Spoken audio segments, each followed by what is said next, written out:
Oi, pessoal. É, Esse é o segundo vídeo de uma série de vídeos sobre equações de movimento, elaborados por eu, Camila Barbosa e Júlio Freire. E nesse segundo vídeo nós vamos focar exatamente na parte de movimentos de rotação. Então, bora lá. Então, a gente vai usar mais ou menos a mesma ideia, a mesma lógica que a gente usou para os movimentos de translação, de separar o corpo em N partículas, com massa NI, e forças externas vamos chamar de Fzinho I. Sendo que as externas a gente vai chamar de Fzão I, certo? Sendo o vetor R o vetor de referência até a iésima partícula, a gente pode fazer a soma dos torques como? Pega esse vetor R, que seria esse vetor de referência, faz o vetorial com as forças externas e soma com o vetorial também do R com as forças internas. R vetorial Fzão I, R vetorial Fzinho I. E iguale a isso exatamente ao R vetorial MI, aceleração de I. E análogo a interpretação que eu citei anteriormente, exatamente do exemplo de translação, forças internas elas não causam movimento no corpo. Portanto, a equação do movimento no ponto P, o de origem da referência, pode ser dada como mzão P, I, igual ao ER, que é o nosso vetor de referência, vetorial MI, AI. Certo. E usando esse conceito da aceleração relativa, onde você tem que a aceleração num ponto em relação ao outro pode ser dada por essa primeira equação aqui, onde a equação, a aceleração no ponto P seria igual à aceleração no ponto de referência. Calma. A aceleração no ponto P seria igual à aceleração na partícula, mais a aceleração angular vetorial, o raio, o vetor, menos a velocidade ao quadrado vezes o raio. Fazendo essa substituição na equação, na última equação descrita por Camila, a gente chega nessa segunda equação, onde o torque externo, né, na partícula é igual a massa vezes toda esse desenvolvimento aqui do vetor, vetorial aceleração no ponto P, mais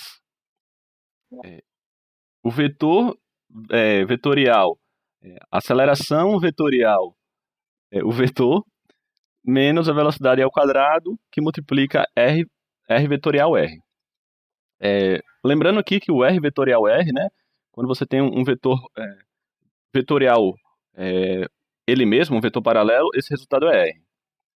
Então, logo após, fazendo a soma vetorial, né, então dividindo o vetor R nos vetores em relação a x, y e z, né, aqui a gente não está levando em consideração o z, né, a gente chega nesse resultado aqui, nessa terceira equação, né, e a mesma coisa funciona para o ARP. O AP, então o AP é dividido em APX, APY e APZ. Como a gente não tem o Z, né, fica só com APX e APY. Tá. Então, quando faz a simplificação, né, da equação anterior, quando a gente faz a simplificação da equação anterior, a gente chega nesse resultado aqui. E depois, ainda simplificando ainda mais essa terceira equação, a gente chega na última. Quando a gente faz esse MI, a massa de cada partícula tender a massa infinitesimal, integra isso em relação à massa, né? A gente consegue chegar nessa terceira equação, né?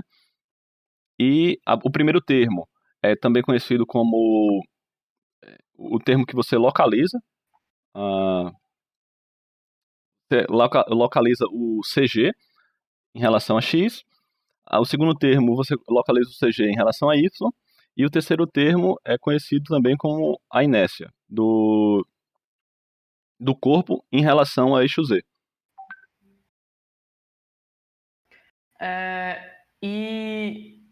Como o Júlio falou, né, o primeiro termo vai ser exatamente o centro de massa em X, o segundo centro de massa em Y.